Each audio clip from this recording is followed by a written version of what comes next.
content generated by the convict network and its affiliates shall be respectful of victims of crime at all times. We believe in accountability, and that starts with respect. Yeah. Let's go.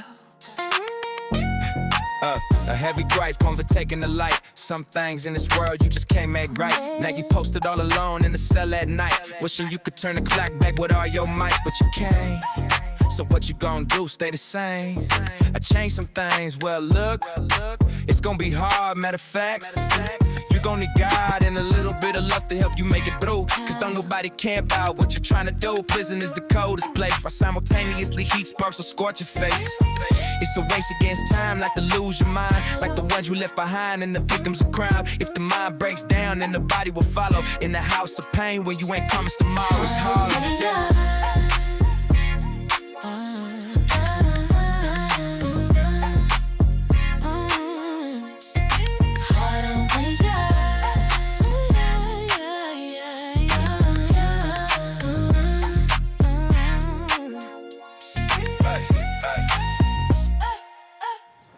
All right, thank you for tuning in to the Heart on the Yard podcast. I'm your host, Santone. I was in prison when I received this postcard from an organization that I used to be a member of. An organization who took the position that a person goes to prison, they shouldn't have to work. So when I first seen this postcard, I thought it was short-sighted, and I found it disrespectful. Disrespectful to people who were slaves and really want to free themselves. I'm going to break down for you exactly why I disagree right after this break. When it was time for me to get out, I ain't gonna lie, I was nervous. I mean, I could have found my way to the transitional house and I had money to get there, but I was still nervous. That's when someone said, man, you should contact Bonafide. That's what they do. They'll pick you up from any prison in California and take you where you need to go. So I called them. And after the phone process, the voice on the other end told me that someone would be there on the day I stepped out to pick me up. True to his word, Will was waiting for me in the parking lot. See, Will had served over 24 years on a life sentence. Now he was giving back by driving for Bonafide. He gave me some essentials, gave me a cell phone, he went and bought me some clothes, then we went and ate.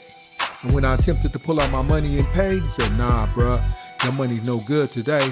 This is on Bonafide. And at the end of the day, when he dropped me off, he gave me his number, said, look, you can call me anytime, man. I'm here for you. A week later, Katie scooped me up. She took me out into the community and showed me how the public transportation worked. Then we slid to Fisherman's Wharf and she hooked up my cell phone and my voicemail. See, I had a pager when I went to prison. I didn't know nothing about no cell phone. And at the end of the day, she also told me I could contact her anytime I needed something. Then there was others like Precious, who from time to time would tap in just to make sure I was doing all right. See, Bonafide was the vision of David and Becca. David himself had spent time in prison, and Becca had spent most of her career working on behalf of those incarcerated. Both growing Bonafide out of their experience reintegrating and helping others reintegrate following long sentences. It is for that reason the Heart on the Yard podcast salutes Bonafide. And if there was ever an organization that was worthy of your time and donations, it's Bonafide. They can be reached on Facebook or at bonafidelife.org. Get at them.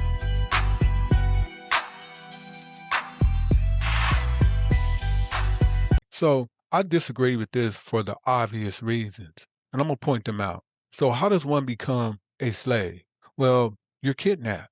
You're taken against your own will for no other reason than I can. So now how does one become an inmate? Well, you break the law. See, I've been to prison like 6 times, and every time I went to prison, I did it. And I'm not talking about the people in prison who were wrongly convicted. No, I'm talking about the people who actually committed a crime. And if we're being real, that's the majority of people in prison. So you become a slave just by being kidnapped, and you become an inmate by breaking the law. Distinction number 1. So if you became a slave and they got you back and you didn't want to work, what happened to you? Well, I think we can look from brothers back and understand that it didn't go good. Either you were dead or you wished you were dead. So now when you go to prison, what happens if you wake up and say, well, I don't want to work? Well, first you need to understand that everybody who's sentenced to prison able to get good time credit. And those good time credits reduce your sentence, provided that you take certain groups, provided that you work, then they'll recalculate your time. And that's a determinate sentence. If you have 2, 3, 4, 5, that's a determinate sentence. That you have a date, they're going to assign you a date after that time. An indeterminate sentence is a lifer who you have to go to the board, so it ain't determined until the board say that you can get out. So that's the difference. But majority of people in prison are determinate sentence inmates. If you wake up and say you don't want to work, they're going to write you up. They're not going to march you across the yard. They're not going to tie you up. They're not going to whip you. They're not going to maim you. They're not going to kill you. They're going to write you up. And what they're going to do is they're going to start taking privileges from you, taking things from you and deducting from that good time credit. And if it continues, what they're going to do is limit it to a littlest privileges possible. They're going to take them from you and they're going to take that good time credit. But the thing is, when your 2, 3, 4, 5 years come up, you're going to get out. So not working doesn't you stay in prison longer that way. What it does is it reduces your chance to get out early. Now, barring you don't catch a felony and go back to court and get some more time, then you'll be doing more time. So we see now if you didn't participate as a slave, you were killed. If you don't participate in CDC, then you just have to do the regular time you were sentenced to. Distinction number 2. So what privileges did slaves enjoy? I think we all know the answer to that. They was just worried about not being sold, not being maimed, not being raped. There was no privileges. So what are the privileges that you have when you're in prison? Well, how shall I count the ways? Let's start with the fact that they basically giving you a cell phone now. You get a tablet where you can sit in your cell and talk on the phone. And then you can step out and go to a video portal and put it up there and video call your people so they can see you and see if you're well or if you're hurt or just connect that way. And then on your way out of the building, you can stop at the canteen and get you some store or whatever you need, food that you want to get. Or you can get a package and get stuff from the street. Then there's food sales where you can buy outside food. There's clothes. You can buy your own clothes. You can even stop out at Hobby Crafts and get hobby stuff and make hobbies and sell hobbies. And then you get visits and you get family visits. Your family or your significant other can come and stay with you a few days. So there's a significant amount of privileges in prison that slaves didn't get. So I would say that's distinction number 3. So now, when you get out of prison and it's all said and done and you're out, you have a chance to get off parole and as a citizen retain your rights back. You can push restart and go on like it never happened.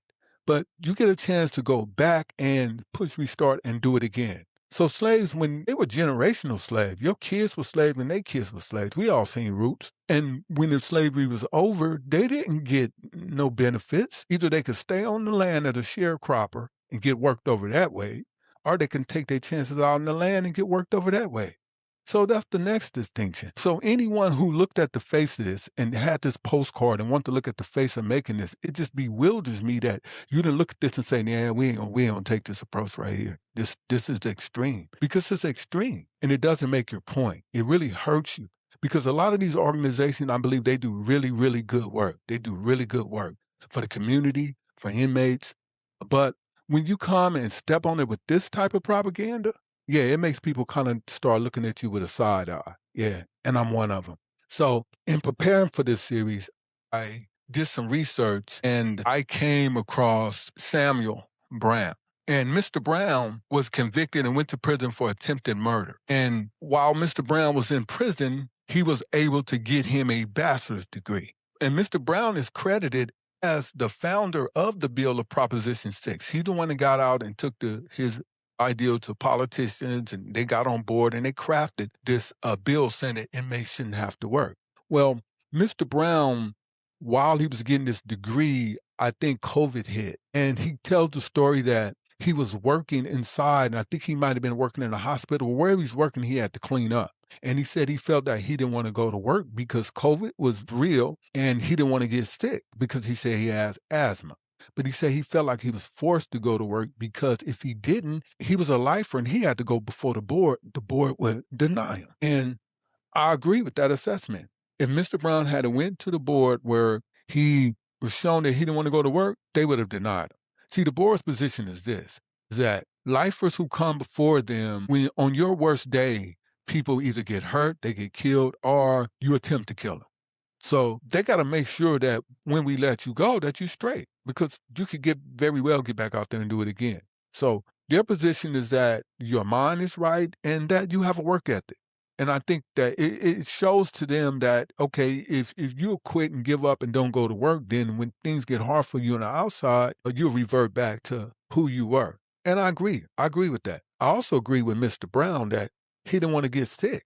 I can dig that too. He didn't want to get sick. So luckily for Mr. Brown, he didn't get sick and he was able to parole with a degree. Yeah, he did that. And as you see in this picture, that he even paroled with his cap and gown on, signifying the importance that he put on that degree. And I salute him. It's a very big thing.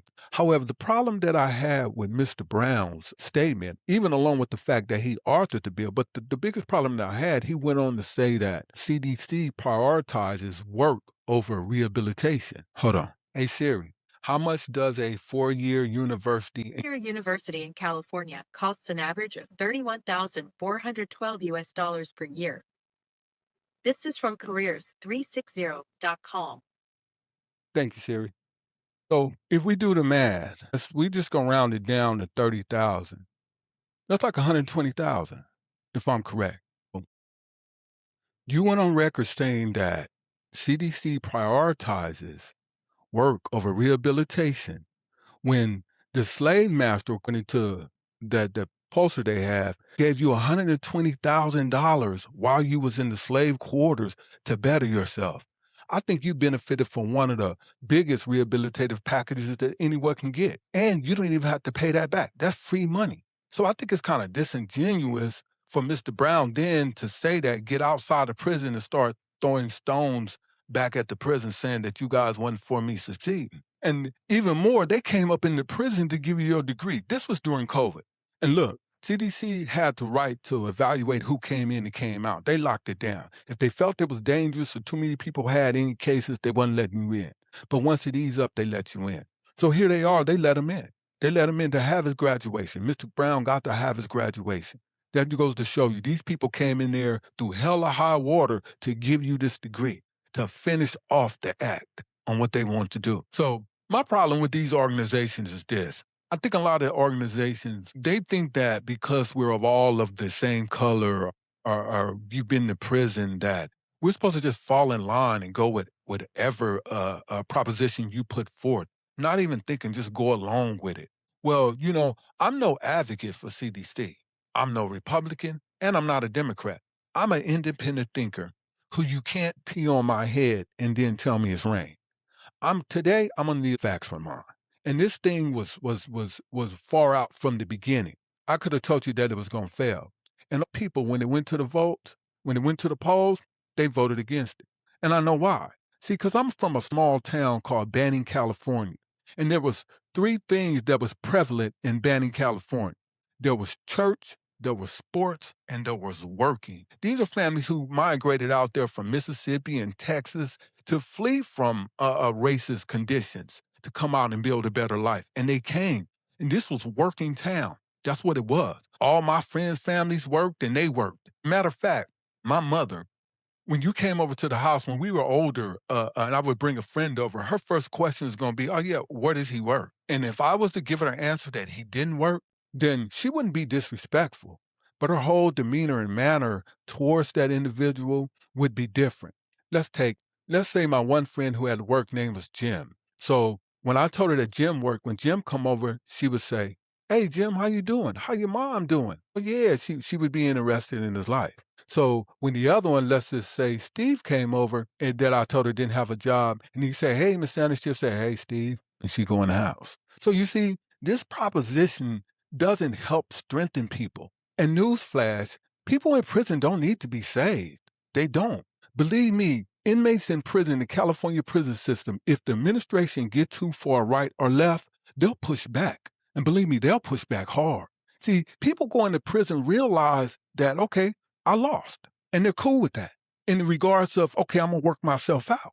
Where they'll turn it up is that if after I go to work, you don't give me these privileges, you don't give me my visit, you don't give me my store, you don't give me all the things I got coming, then that's when they'll stand up. And sometimes that stand up is violently. I know you see the videos out there. That stuff is real. So I just think these organizations, man, You guys should stick to the real thing, the truth, and doing good work and not get marred in this other stuff because this doesn't build character. This doesn't build for people to stand up. This builds that you're a victim and I need to come and save you. You're a victim. There ain't no victims. They made victims, but they ain't victims. They don't need this. And this was wrong from the inception. And I started this when I was in prison. I couldn't wait to get out. I prayed to get out so I'd be able to sit and tell people that on the inside, this is propaganda. It is, truly. So what I would say to the men and women in the California correctional system, that in the morning when they call work call, that you would roll out your bunk and go to work. And if for nothing else, do it for the people who accepted your calls. Do it for the people who stood in front of the video and accepted your videos and sent you money for store and sent you packages and sat across from you in the visiting room and hoping that the person who left won't be the person that returns. If nothing else, do it for that. On the next time, I'm going to lay out all the different programs they have in prison that can help your loved ones get out on a good foot. You don't want to miss it. So if you like what we're saying, subscribe to us, tap in, and come back and roll with us. We just getting started. I'm Santone, and this is a Heart on the Yard podcast. Peace. A man don't work and a man don't eat. If a man don't work, if a man don't work and a man don't eat. Knee deep in life, don't sleep.